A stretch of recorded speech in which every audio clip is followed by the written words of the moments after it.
চীনা বিনিয়োগে নির্মিতব্য ১,০০০ শয্যা বিশিষ্ট হাসপাতাল গাইবান্ধায় বিনির্মাণের দাবিতে সংহতি সমাবেশ অনুষ্ঠিত হয়েছে।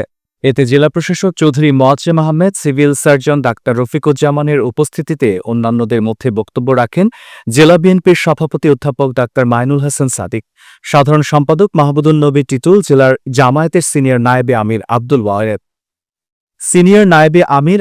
ওয়ারেদ, মুক্তিযোদ্ধা, আইনজীবী, সাংস্কৃতিক ব্যক্তিত্ব, ডাক্তার, ব্যবসায়ী নেতা, সাংবাদিক সহ বিভিন্ন স্কুল কলেজ এর শিক্ষক শিক্ষার্থী সহ বিভিন্ন সংগঠনের নেতৃবৃন্দ।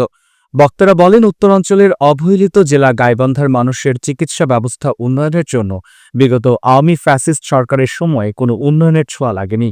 তাই অবহেলিত এ জেলার মানুষদের চিকিৎসার জন্য চীনা ১,০০০ শয্যা বিশিষ্ট হাসপাতালটি গাইবান্ধায় স্থাপনের দাবি জানান।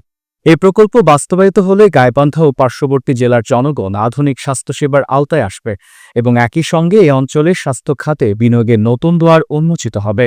৩১ বিঘা জমির মধ্যে এই হাসপাতালটির জন্য একটি উপযুক্ত জায়গা এবং সেখানে যোগাযোগের ব্যবস্থা থেকে শুরু করে তুলসীঘাট থেকে আসা যায়, ওইদিকে গোবিন্দগঞ্জ থেকে আসা যায়, গাইবান্ধা থেকে আসা যায়, আরো সড়ক নির্মাণ করার মধ্য দিয়ে ওই জায়গাতে হাসপাতালে স্থাপন করার জন্য একটি উপযুক্ত স্থান। এই হাসপাতালটা গাইবান্ধারই প্রাপ্য, গাইবান্ধাই হবে ইনশাআল্লাহ। হাসপাতালটি যেটি আমাদের জন্য আশীর্বাদ হয়ে এসেছে, সুযোগ রয়েছে, সেই সুযোগকে আমাদের গ্রহণ করতে হবে।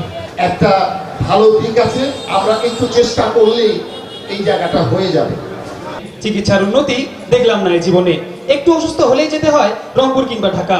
চীনের বিনিয়োগে হাসপাতাল হলে ঘুরবে জীবনের চাকা।